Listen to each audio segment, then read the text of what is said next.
성령님과 동행하는 교회라고 하는 주제로 우리가 말씀을 함께 계속 나누고 있습니다. 오늘 벌써 19번째 말씀을 여러분들과 함께 나누고 있는데요. 오늘은 고넬료라고 하는 이방인 로마의 백부장입니다.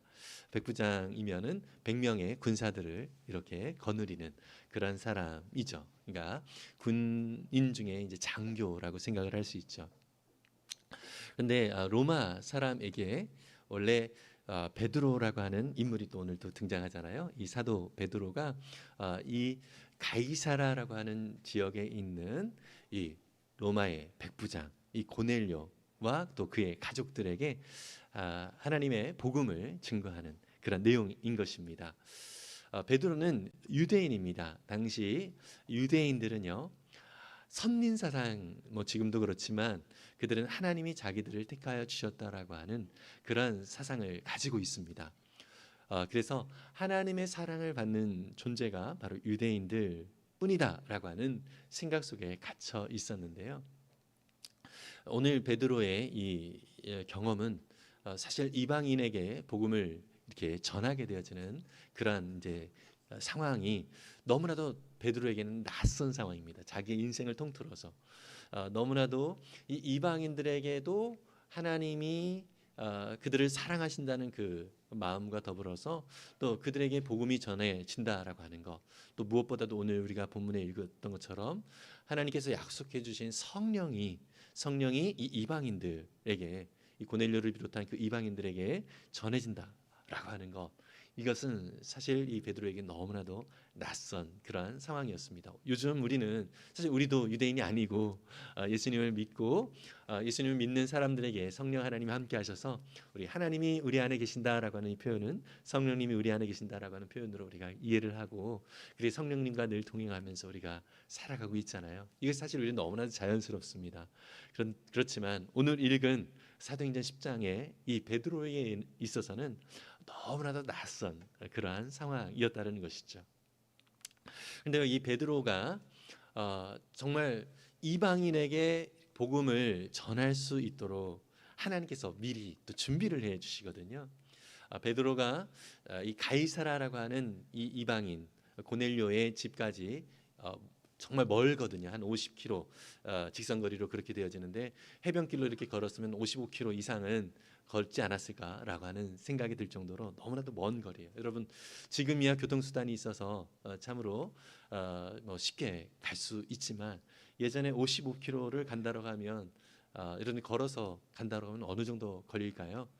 예, 저는 이렇게 빨리 걸어서 운동을 이렇게 하다 보면은 10분에 1km를 걷는 것이 사실 좀 빠른 걸음으로 그렇게 걷게 되거든요. 사실 그 속도를 계속 유지를 한다는 것도 사실 쉽지가 않은데요.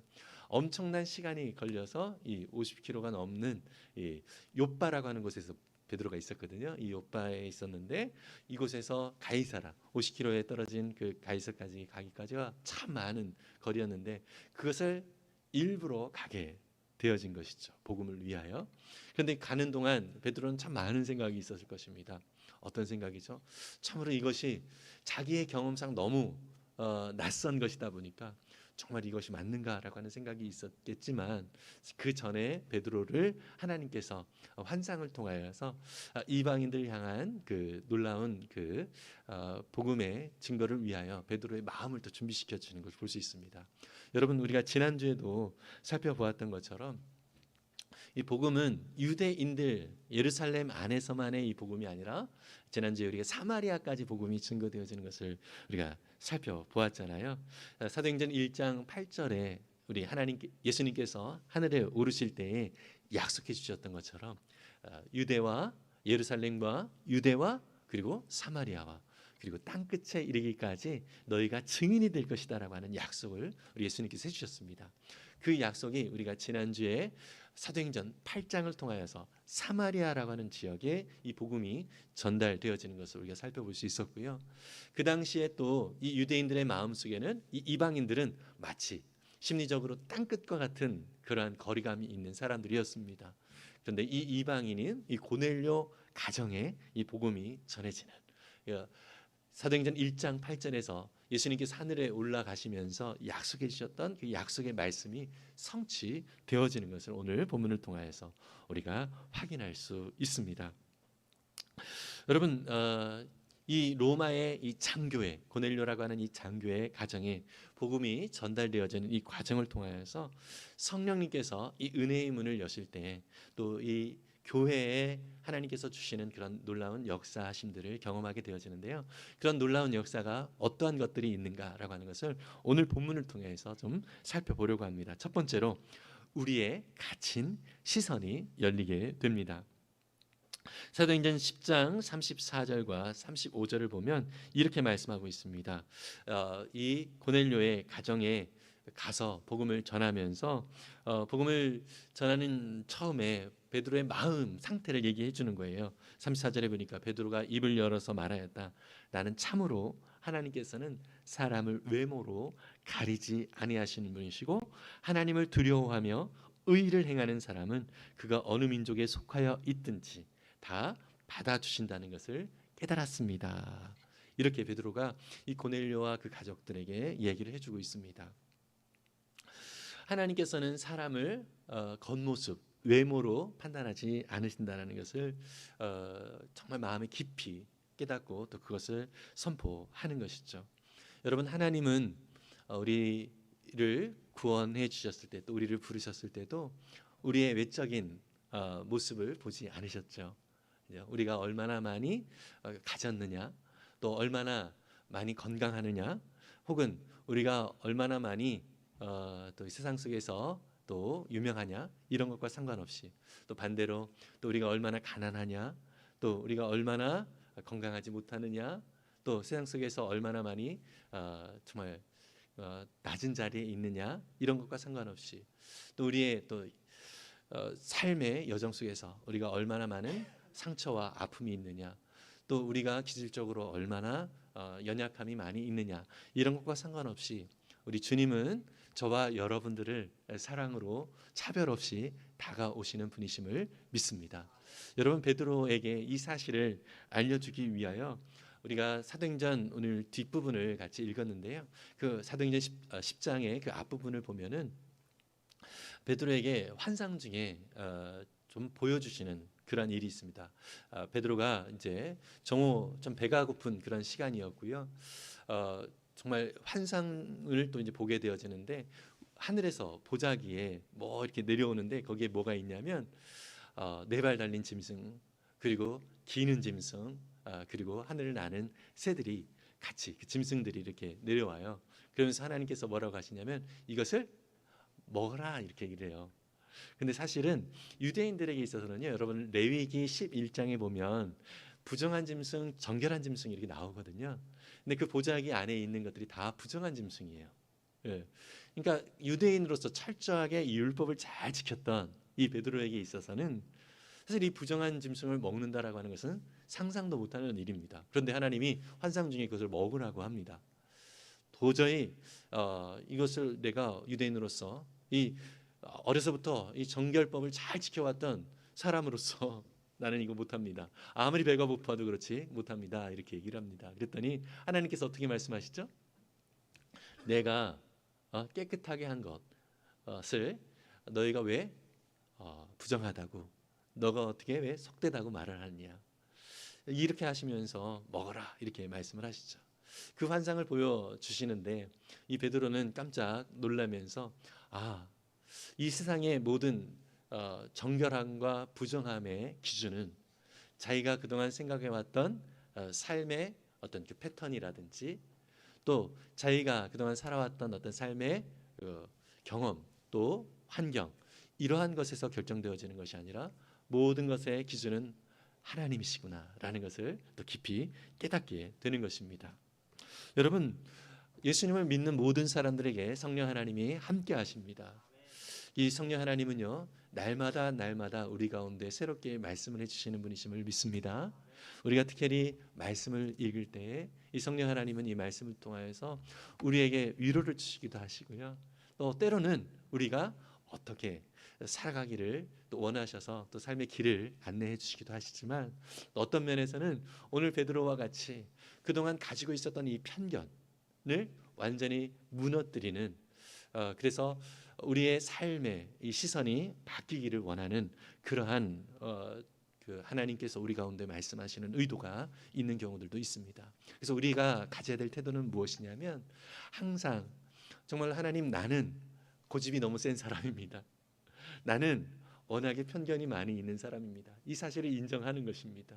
그러면서 하나님 앞에 날마다 겸손하게 엎드려서 하나님이 주시는 말씀에 내가 순종하며 오늘도 나아가겠습니다라고 하는 이러한 고백이 저와 여러분들 가운데 있기를 간절히 소망합니다. 로마서 2장 12절, 11절도요. 하나님께서는 사람을 차별 없이 대하신다라고 말씀을 하고 있고요. 야고보서 2장 1절도 이렇게 말씀합니다. 함께 같이 읽어볼까요? 야고보서 2장 1절입니다. 나의 형제자매 여러분은 영광의 우리 주 예수 그리스도를 믿고 있으니 사람을 차별하여 대하지 마십시오. 아멘. 성도들에게 야고보 사도가 얘기를 하는 거예요. 믿음의 자녀들, 예수 그리스도를 믿는 사람들에게는 정말 가장 큰 특징은 무엇이냐면, 시선이 이제 나의 시선에서 머물지 않고 이제 바뀌는 것입니다. 영적인 시선이 바뀌어지는 거예요. 그래서 예전에는 그냥 나의 습관이라든지 나의 삶의 경험이라든지 어쨌든 내가 그동안 가지고 있었던 어떤 삶의 어떤 틀을 가지고 이 세상을 바라봤다면, 이제 예수님을 믿는다라고 하는 것은 내 안에 계시는 예수님의 그 시선으로 이 세상을 바라본다는 것입니다. 여러분, 안경 쓰시는 분들 계시죠? 저도 눈이 나빠서 이렇게 안경을 쓰고 있는데요. 안경을 벗으면 이렇게 멋있고 예쁜 여러분들의 얼굴이 잘 보이지가 않습니다. 근데 안경을 쓸 때 비로소 조금 더 선명하게 이렇게 볼 수가 있거든요. 여러분, 우리는 사실 인간 자체가 너무나도 불완전합니다. 예. 그렇다 보니까 세상을 바라보는 이 시선이 완전하지가 않아요. 흐릿하게 바라볼 수밖에 없습니다. 그런데 하나님은 저와 여러분들을 너무나도 사랑하시는 하나님이시고요. 무엇보다도 우리를 창조하셨어요. 그렇기 때문에 우리를 너무나도 잘 아시는 분이십니다. 우리를 잘 아시는 하나님께서 알려주시는 방식대로 우리가 이 세상을 바라볼 때, 우리는 더욱더 선명하게 이 세상을 바라볼 수가 있게 된다는 것입니다. 여러분, 오늘 고넬료라고 하는 인물, 사실 이 사람은요, 하나님에 대하여 특별히 이방인이었기 때문에 생각을 할 사람이 아니었습니다. 그런데 경건한 사람이었다라고, 그리고 착한 일을 많이 하는 그런 사람이었다라고 소개가 되고 있습니다. 참 너무나도 다행스러운 것은, 여러분, 참 우리가 살아가다 보면은요, 삶에서 참 많이 막막할 때가 있잖아요. 그냥 내가 풀리는 대로, 내가 원하는 대로 되어지지 않는 그러한 모습. 여러분, 월드컵 요새 보십니까? 잘 모르세요. 우리나라가 32강에 갈지 안 갈지 예배가 끝난 다음에 결정이 되지요. 결정 벌써 됐나요? 모르겠습니다. 탈락됐나요? 네. 탈락됐답니다. 죄송합니다. 네. 어쨌든 우리가 원하는 마음대로 되어지지 않고 또 내가 아무리 이렇게 의도했다 하더라도 삶이 제대로 되어지지 않는 이러한 상황들을 우리가 생각을 하다 보면 사실 과연 삶이란 무엇일까라고 해서 궁금증을 많이 갖게 되어집니다. 이 고넬료도 아마 그런 궁금증을 갖게 되었을 거예요. 사람은 하나님의 형상대로 지음을 받았기 때문에 사실 일상의 그 어떠한 것을 내가 찾고 또 정말 애쓴다 할지라도 사실 온전하게 볼 수가 없습니다. 오직 하나님을 바라볼 때 내가 진짜 누구인지, 내가 왜 이 땅 가운데 존재하고 있는지, 내가 무엇을 위하여 살아가야 될지를 오직 우리를 만드시고 또 우리를 사랑하시는 그 하나님 안에서만 발견할 수 있기 때문에, 여러분, 이 고넬료도 다행스럽게 그 하나님이라고 하는 인물에, 하나님이라고 하는 존재에 대하여서 그런 갈급함이 있었던 것이죠. 그래서 이 멀리 있는 이 베드로 사도를 보고 싶어서 초대를 자기 집으로 이렇게 하게 된 것입니다. 여러분, 이러한 예수님을 믿는 사람들에게는 이 하나님이 주시는 시선으로 세상을 바라보다 보니까 내가 볼 때는 나한테 유익한 사람이냐 그렇지 않는 사람이냐에 따라 사람을 판단을 하는 경향들이 참 많이 있습니다. 저 사람이 나를 피해를 입혔냐 그렇지 않았느냐에 따라서 그 사람을 멀리하고 혹은 가까이하고 요거를 내가 결정합니다. 그러나 성령께서 함께 하시고 또 하나님의 그 은혜 가운데 거하는 사람들에게는 이 시선이 바뀌는 거예요. 내가 바라보는 이 시선을 내려놓고 하나님이 바라보시는 시선이 무엇인가, 그 영혼을 향하여서 어떻게 바라보시는가, 그 시선으로 나도 같이 바라보게 되는 것입니다.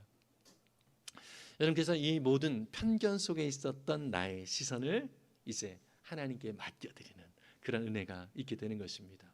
제가 요즘 그 새롭게 하소서라고 하는 간증 프로그램을 유튜브를 통해서 이렇게 종종 시간이 될 때 보거든요. 근데 최근에 보았던 인물 중에 이수진이라고 하는 분이 나왔어요. 그분이 지금은 전도사님인데 예전에는 이제 서울대를 나와서 치과 의사를 하면서 엄청난 또 인플루언서로 많이 활동을 했던, 정말 뭐 치과뿐만 아니라 또 다양한 어떤 그 제품들을 또 판매를 하면서 말 그대로 돈을 쓸어 담았던 그런 분이더라고요. 그런데 이제 이분에게 문제가 그 스토킹을 하는 사람이 좀 있었던 거예요. 그래서 스토킹을 하는 사람이 너무나도 괴롭히다 보니까 경찰에 신고를 해서 접근 금지 명령을 할 정도로, 이분은 또 신앙이 있어서 그래도 새벽기도 와서 하나님 앞에 의지를 하면서 기도를 하는데 그 스토커가 새벽기도 자리까지 와서 사진 찍어놓고 이러던 고통을 당하는 그런 사람이었습니다. 그런데 너무나도 밉잖아요. 생명에 위협을 끼치는 그 사람이 너무나도 싫잖아요. 그런데 참 어떻게 그럴 수 있을까라고 하는 생각이 좀 드는데, 그분의 표현이에요. 성령님께서 정말 그 사람을 너무나도 미워하고 저주하고 그랬었는데 기도하는 중에 어떤 마음을 주시냐면 그 사람이 왜 저럴까라고 하는 마음이 들었대요. 그래서 그 사람이 어려서부터 살아왔던 그 환경들이 너무나도 안쓰럽고 불쌍하고 지금 그렇게 살아가는 이 삶이 너무나도 정말 안타깝게 여겨지는 거예요. 그래서 하나님께서 주시는 마음이 뭐냐면 그 사람을 향해서 미워하기만 했고 저주하기만 했었는데 이제 그 사람을 위하여 정말 하나님의 긍휼하심을 구하고 또 하나님의 사랑이 그 사람 가운데 드러나기를 간절히 소망하면서 기도하게 되었다라고 하는 그러한 고백을 듣게 되었습니다. 사실 인간적으로 쉽지는 않습니다. 이렇게 하기까지 너무 쉽지 않습니다. 그런데 성령님은 그렇게까지 하시는 분이십니다. 마치 예수님께서 십자가에 달리실 때 예수님의 손에 또 발에 못을 박는 그 군인들을 향해서 너 나 부활하고 두고 봐 이렇게 말씀하지 않으셨죠?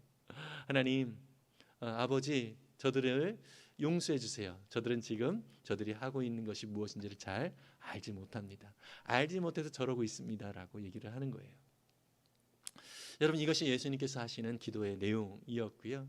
우리 안에 계시는 성령님은 우리로 하여금 예수님처럼 우리 하나님처럼 그렇게 기도하도록 인도해 주시는 분이심을 믿습니다.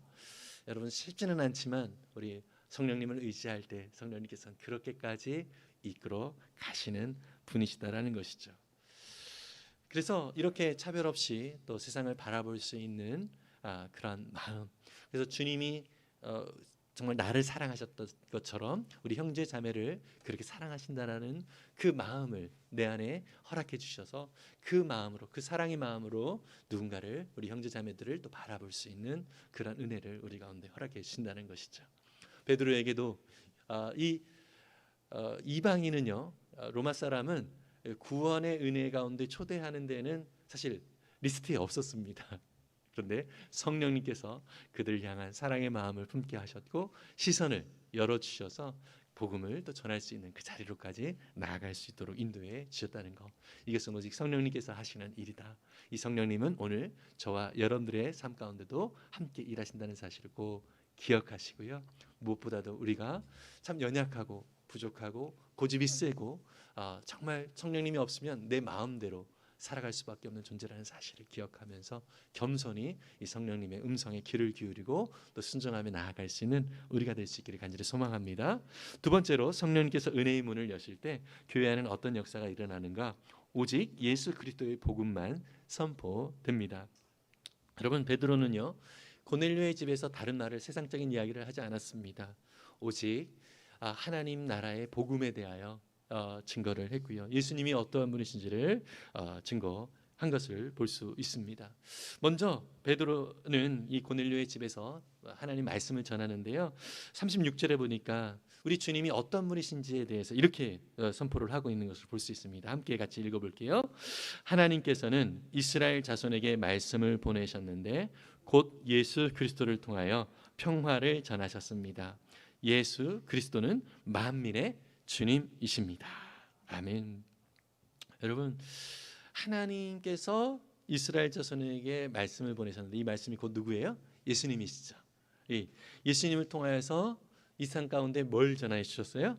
평화, 평안을 전해 주셨다는 것이죠. 세상 사람들은 갈등이 있고 또 서로 적대감이 있고 그런 상황 가운데 있는데 그런 삶 가운데, 그런 관계 가운데 있는 일상 속에서 참된 평화를 주시기 위해서 오셨다라는 것을 우리에게 말씀을 해주고 있고요. 근데 이 예수님이 어떤 분이시냐? 바로 예수 그리스도는 만민의 주님이십니다. 만유의 주님이십니다. 이렇게 표현을 하고 있어요. 이것은 무슨 얘기입니까? 그 전에는 이 베드로는 이 예수 그리스도는 유대인의 주님입니다 라는 고백을 했던 사람입니다.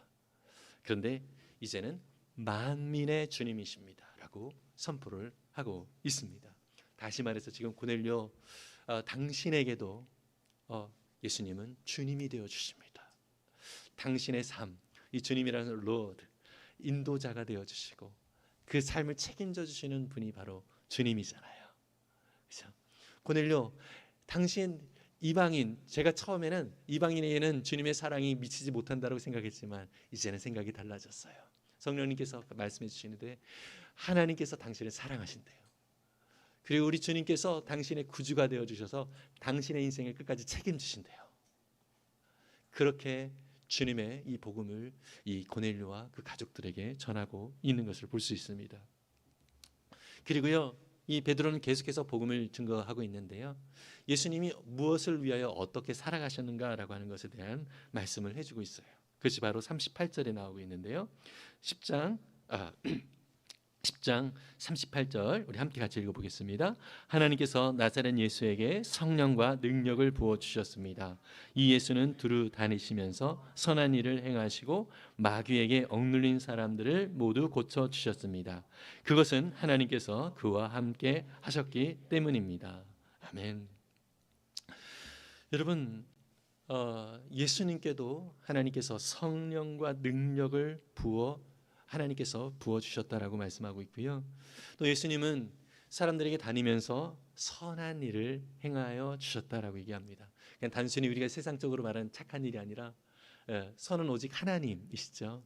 그러니까 하나님이 어떤 분이실지를 밝히 보여주셨다는 것이죠. 특별히 그 과정 속에서 마귀에게 억눌린 사람들을 모두 고쳐주셨다고 말씀하고 있습니다. 마귀에 억눌렸다라고 하는 것은 어떤 의미를 말하죠? 사람들은 자기가 정말 원하고 또 이것이 진짜 인생이다라고 생각하면서 나름대로 계획을 세우지만 그렇게 살아가면 살아갈수록 무엇인가 공허함이 생기는 거예요. 세상적으로 심지어 원하고 또 바라던 것들을 자기가 다 그것들을 누리고 있다 할지라도 다 얻었다 할지라도 여전히 그 마음 가운데 왠지 모르는 공허함이 있다라는 것이죠. 이것을 성경은 뭐라고 얘기합니까? 마귀에게 속하여 거기에 휘둘림을 당하고 있는 모습이다라고 얘기를 하고 있습니다. 여러분, 진정한 만족은 이 세상에서 주는 물론 조건적인 그런 만족도도 물론 있지만 그것은 유통기한이 있습니다. 그렇지만 하나님께서 주는 만족은 영원합니다. 여러분, 하나님께서는요, 우리의 상황이 아무리 세상적으로 볼 때 비참하게 보여진다 할지라도 하나님 한 분이 나의 주님이시고 하나님이 나의 구주이심을, 우리 예수 그리스도가 나의 구주이심을 믿음으로 고백하며 살아가는 자들에게 참된 만족이 되어 주심을 실제로 경험하고 느끼도록 인도해 주시는 분이심을 믿습니다.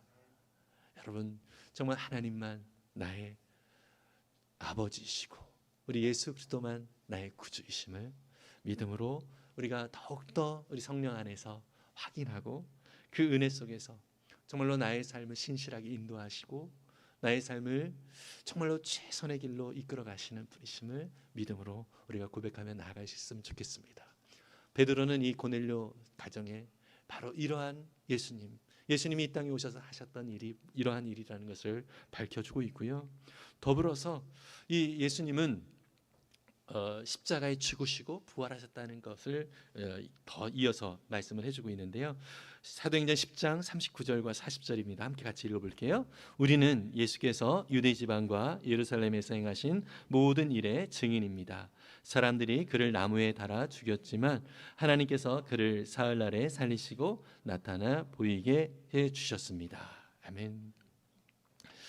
베드로는 예수님께서 실제로 유대 지방에서 또 예루살렘에서 어떤 일을 하셨는지 보고 예수님과 3년 반 동안 같이 있었잖아요. 같이 있으면서 예수님이 어떤 일을 행했는지 나는 증인이다라고 얘기를 해주고 있어요. 그리고 사람들이 예수님을 십자가에 나무에 달아 죽였다. 예. 그렇지만 사흘 만에 살아나셨고 또 모든 사람들에게 나타내 보여주셨다. 예수님의 십자가의 죽으심과 예수님의 부활이 역사적인 사실이며 무엇보다도 예수님의 십자가의 죽으심은 바로 우리를 사랑하셔서 우리를 위하여 죽으신 것이다. 예수님의 또 부활은 우리의 인생의 끝이 죽음으로 끝나는 것이 아니라 영원한 하나님 나라가 우리 가운데 예비되어져 있음을 보여주는 놀라운 영원한 영생이 우리 가운데 주어졌음을 약속해 주시는 은혜의 복음의 소식을 바로 이 고넬료의 집안에 베드로는 전하고 있습니다. 여러분, 무엇보다도 예수님의 십자가의 그 죽음과 이 부활의 은혜를 마음에 받아들이는, 다시 말해서 예수님을 영접한 사람들에게 주어진 놀라운 특권이, 정말 최고의 특권이 무엇인지에 대해서 43절에서 이렇게 말씀하고 있습니다. 함께 읽어볼게요. 이 예수를 두고 모든 예언자가 증언하기를 그를 믿는 사람은 누구든지 그의 이름으로 죄 사함을 받는다고 하였습니다. 아멘. 여러분, 이 세상의 가장 큰 문제는 뭐냐면 이 죄악된 세상에서 우리는 이 죄의 올무 안에서 벗어날 수가 없다는 것입니다. 물론 나도 죄를 짓지만 이 세상에 죄로 물들어져 있는 일상 속에서 아무리 발버둥 치고 아무리 자유롭고 싶어도 이 죄라고 하는 이 올무, 이 그물 안에서 내가 벗어날 수 없는 그러한 상태에 있는 것, 이것이 인간의 어쩔 수 없는 안타까운 현실이라고 하는 것이죠. 그래서 그런 죄 가운데서 영원한 멸망으로 갈 수밖에 없는 그런 존재가 바로 인간이지만, 이제 우리는 이 모든 죄 가운데서 용서함을 받았을 뿐만 아니라 이제 죄에서 자유함을 입게 되었다라고 그렇게 선언해 주고 있습니다. 여러분, 예수 그리스도를 믿는 모든 사람들은 이 죄의 사함을 얻게 되어졌고 죄에서 자유케 되어졌음을 믿으시기를 바랍니다. 물론 죄는 끊임없이 우리가 일상을 살아가는 가운데 우리에게 영향을 줘요. 유혹을 또 우리가 받기도 하고요. 그렇지만 우리가 넘어질지라도 아주 엎드러지지 않습니다. 우리 주님께서 우리를 손을 붙들어 주시고 다시금 일으켜 주시는 우리 주님이, 우리 예수님이 나의 주님이라는 사실을 우리가 꼭 믿을 수 있기를 간절히 소망합니다. 이 죄에서 우리는 이제 자유함을 얻었음을 꼭 기억할 수 있기를 바랍니다. 여러분, 왜 그렇다면 우리에게 이런 죄 사함을 주시기 위하여 예수님 십자가에 죽으셨습니까? 그냥 조건 없는 우리를 향하신 사랑 때문이라는 사실을 믿으시기 바랍니다. 내가 어떠한 상태에 있든지, 내가 어떤 형편 가운데 있든지 우리 예수님은 저와 여러분을 사랑하십니다. 여러분께서 한번 죄송하지만 여러분 스스로에 대해서 예수님의 음성이라고 생각을 하고 정말 선언했으면 좋겠습니다. 예수님은 태희를 사랑하십니다. 여러분 이름을 불러서 시작. 예수님은 태희를 사랑하십니다. 우리 손을 함께 가슴에 얹고 예수님은 시작. 예수님은 태희를 사랑하십니다. 아멘. 여러분, 예수님은 저와 여러분을 정말 정말 사랑하신다는 사실을 꼭 기억했으면 좋겠습니다. 우리가 어떤 상황 가운데 있든지, 어떠한 현실 가운데 있든지, 어떤 상처 가운데 있든지, 심지어 우리가 일상 속에서 유혹 때문에 죄를 혹시 또 짓는 일이 있다 할지라도 여러분 끝까지 우리를 사랑하셔서 그 죄에서 우리를 건져 주시고 또 우리를 새롭게 하시는 분이라는 사실을 믿으시길 바랍니다. 여러분 예수님만 참된 진리이고 길이고 생명임을 기억하면서 오직 예수님을 통해서 우리가 하늘 소망을 품고 또 오늘을 또 믿음으로 살아갈 수 있기를 간절히 소망합니다. 마지막으로 성령께서 은혜의 문을 여실 때 교회 안에는 어떠한 역사가 일어나는가? 바로 모든 경계를 넘어서 새 가족이 태어나게 됩니다. 오늘 본문의 44절을 보니까요 이렇게 말씀을 하고 있습니다. 함께 읽어볼게요. 베드로가 이런 말을 하고 있을 때 그 말을 듣는 모든 사람에게 성령이 내리셨다. 네, 제가 많이 좀 넘겨가지고 자막이 안 나오는데요. 좀 중간에 좀 자막을 좀 없앴습니다. 준비된 자막이 안 나오고. 네, 함께 다시 읽어볼게요. 시작. 베드로가 이런 말을 하고 있을 때 그 말을 듣는 모든 사람에게 성령이 내리셨다. 아멘. 여러분, 예수님께서 이 정말 우리의 모든 죄를 사해 주셨고 또 우리의 삶의 주인이 되어 주셨다라고 하는 이 복음을 증거가 되어졌을 때 그 고넬료와 고넬료 가족들 중에 성령이 임하였다라고 그렇게 말씀을 하고 있습니다. 그런데요 여기서 참 중요한 표현이 있어요. 베드로가 복음에 대해서 이 말을 마쳤을 때가 아니에요. 말을 하고 있을 때. 그러니까 베드로의 입장에서는 계속 복음을 전하고 있었어요. 전하고 있는 그런 과정들 속에서 거기에 모인 사람들에게 성령이 임하게 되었다라고 그렇게 표현이 되고 있습니다. 이것은 어떤 의미를 가지고 있죠?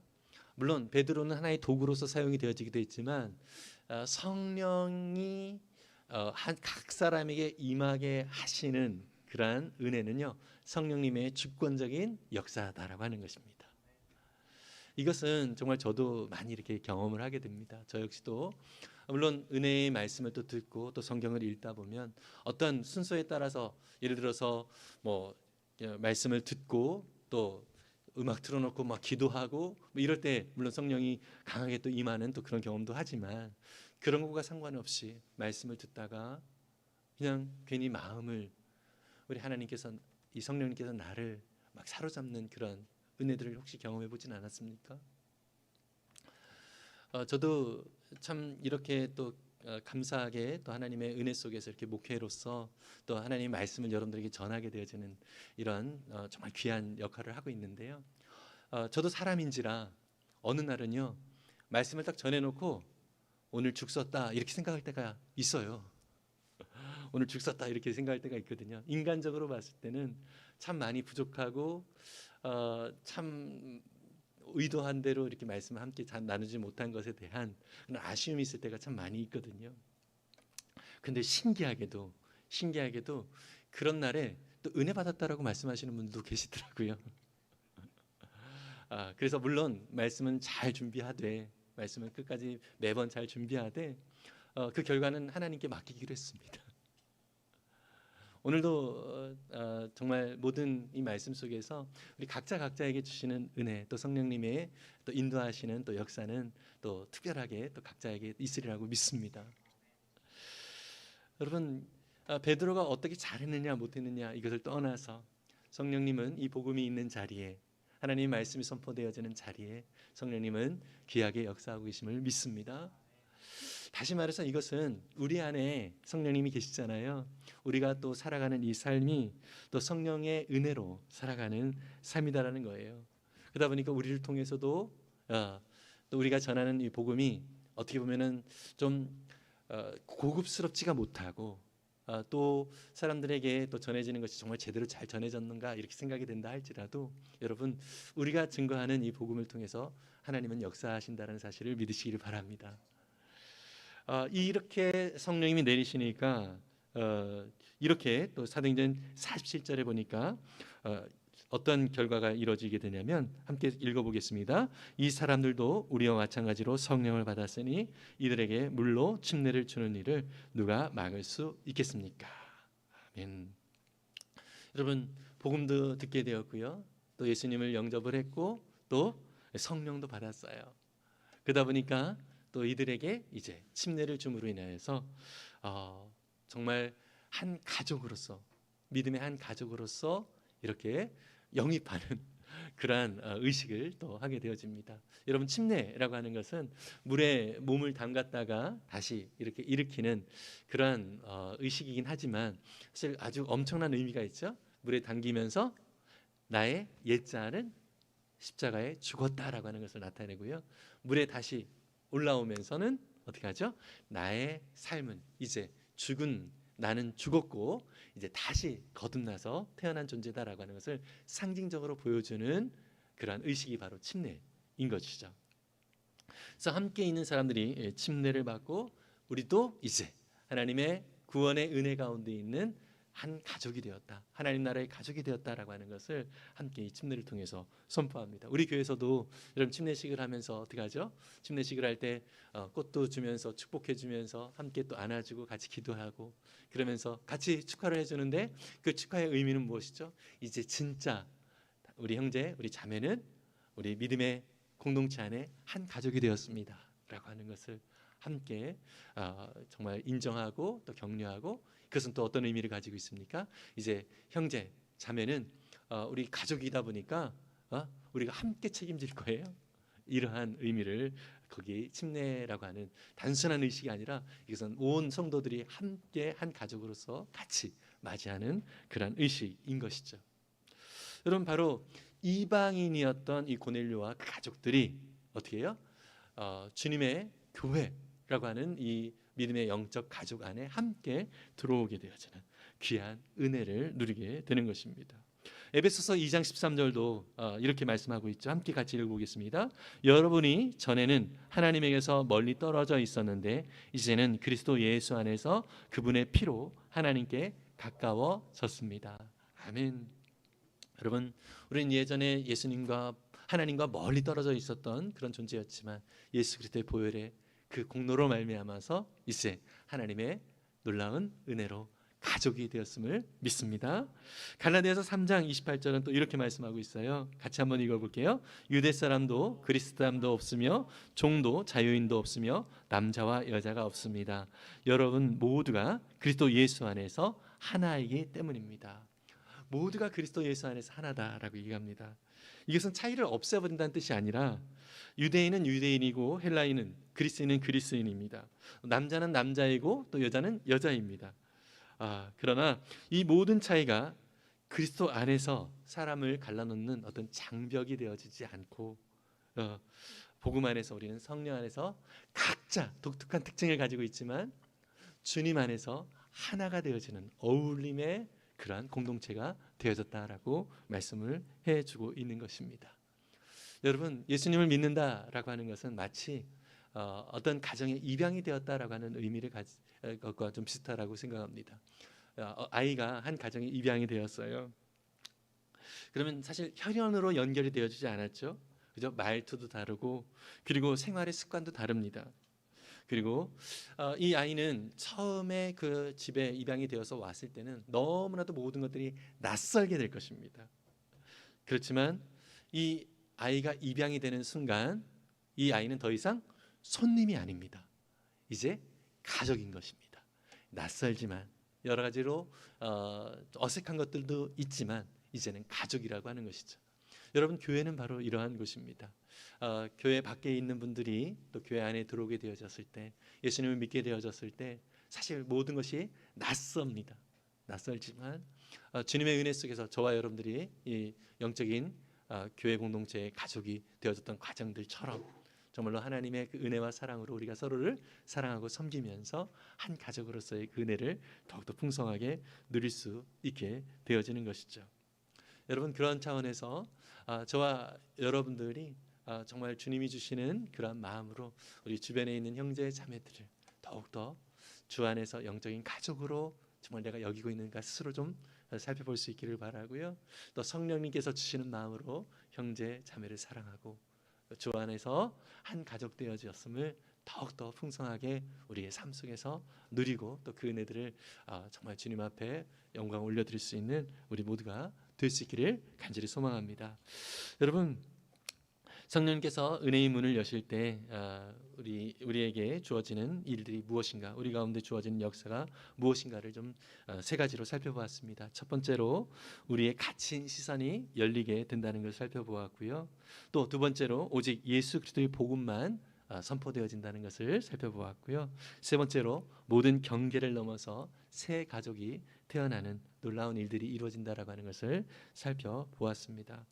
여러분, 우리는 주님의 은혜로 구원을 받은 거룩한 백성입니다.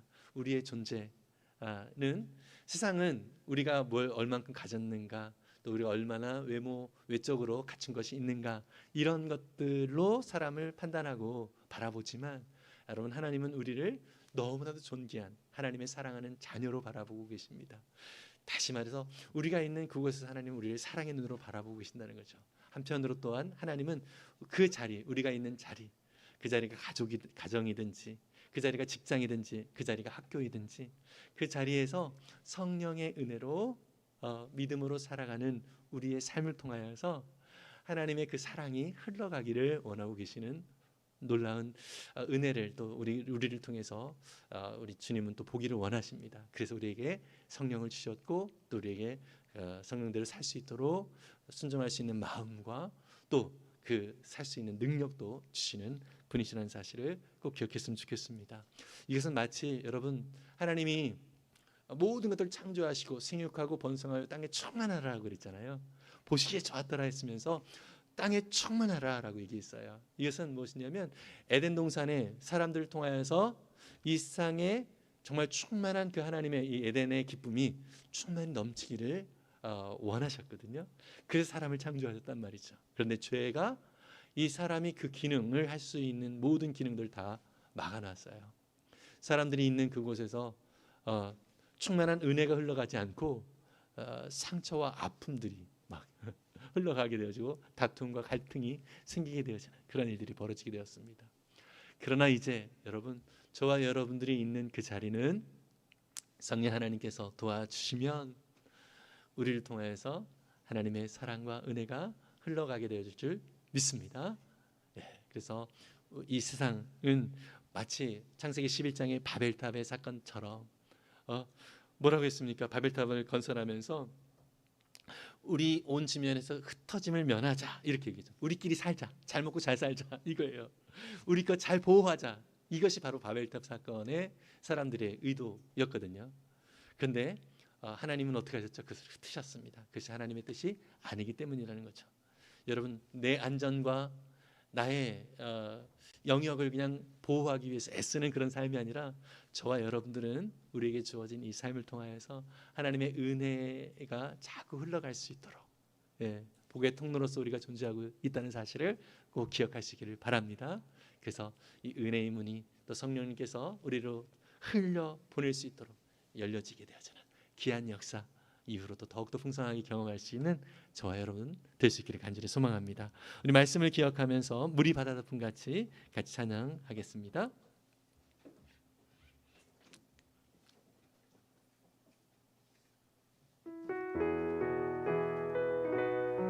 세상 모든 민족이 구원을 얻기까지 쉬지 않으시는 하나님, 주의 심장 가지고 우리 일어나 주 따르게 하소서. 우리 함께 같이 찬양합니다.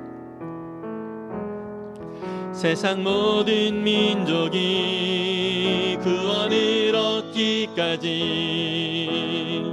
쉬지 않으시는 하나님, 주의 심장 가지고 우리 이제 일어나 주 따르게 하소서. 세상 모든 육체가 주의 영광 보도록 우리 부르시는 하나님, 주의 손과 발 내어 세상을 치유하며 주 섬기게 하소서. 물이 바다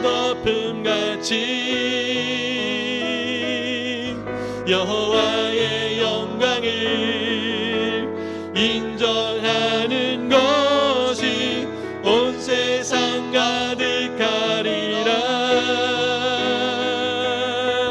물이 바다 높음같이 물이 바다 높음같이 물이 바다 높음같이 물이 바다 높음같이 물이 바다 덮음같이 여호와의 영광을 인정하는 것이 온 세상 가득하리라. 물이 바다 덮음같이 물이 바다 덮음같이 물이 바다 덮음같이. 이 시간 우리가 주님 앞에 기도하며 나아갈 때 우리 안에 함께 하시는 이 성령 하나님께서 우리를 사랑하신다는 이 사실을 우리가 더욱더 깊이 마음에 새기며 성령님의 인도하심을 따라 우리의 시선을 정말로 주님께서 열려주시고 또 예수 그리스도의 복음이 흐르는 자로 나를 세워가시고 결국은 나를 통하여서 정말로 영적인 하나님의 나라가 하나님의 거룩하신 은혜가 정말 많은 영혼들에게 복음이 증거되어져서 정말 하나님의 그 가족들이 생겨나는 귀한 역사가 이루어지게 될 줄 믿습니다. 주님 나를 그렇게 사용하여 주실 주님을 찬양합니다. 성령 하나님 나를 마음껏 사용하여 주시옵소서. 우리 함께 통성으로 기도하며 나아가겠습니다. 사랑해 주님 감사합니다. 우리의 모든 삶 가운데 역사하시고 인도하신 주님의 놀라운 은혜와 그 사랑에 힘입어서 주님 겸손히 주님 앞에 엎드려 나아갑니다. 우리의 모든 시선을 바꾸시고 주여 주님께서 이루어가시는 그 복음의 삶이 우리 가운데 더욱더 풍성하게 흘러넘쳐서 진리의 말씀 속에서 더 끈이 나아갈 수 있는 거룩한 자녀들 될 수 있도록 도와주시옵소서. 특별히 우리의 모든 삶이 하나님의 나라와 영광을 위하여 또 아름답게 쓰임받는 복의 통로로서의 삶이 되어주시기를 원하오니 주님을 통하여서 더욱더 새 가족이 일어나는 귀한 역사 주님 아름답게 볼 수 있도록 축복해 주시옵소서. 주님 모든 삶 가운데 일하시는 주님 성령으로 역사하시고 이끌어주시고 충만한 은혜로 채워주옵소서. 사랑의 주님 우리의 모든 삶 가운데 함께하여 주셔서 주님 우리가 정말 주님의 시선을 품고 이 땅 가운데서 복음의 삶을 살아갈 수 있도록 은혜를 주심을 감사합니다. 주님 우리를 통하여서 정말 한 영혼 한 영혼이 주님 앞에 돌아오는 귀한 역사 이루어질 수 있도록 주님 우리를 사용하여 주시옵소서. 우리의 모든 것들 아버지 하나님 다 내려놓고 성령 하나님께서 이루어 가시는 귀한 뜻을 따라서 믿음으로 나아갈 때 그 안에 참된 기쁨과 만족을 충만히 누리는 거룩한 자녀들의 삶 될 수 있도록 축복해 주시옵소서. 우리 성령 하나님을 의지하오니 우리를 통하여 영광 받아 주옵소서. 예수님의 이름으로 기도했습니다. 아멘.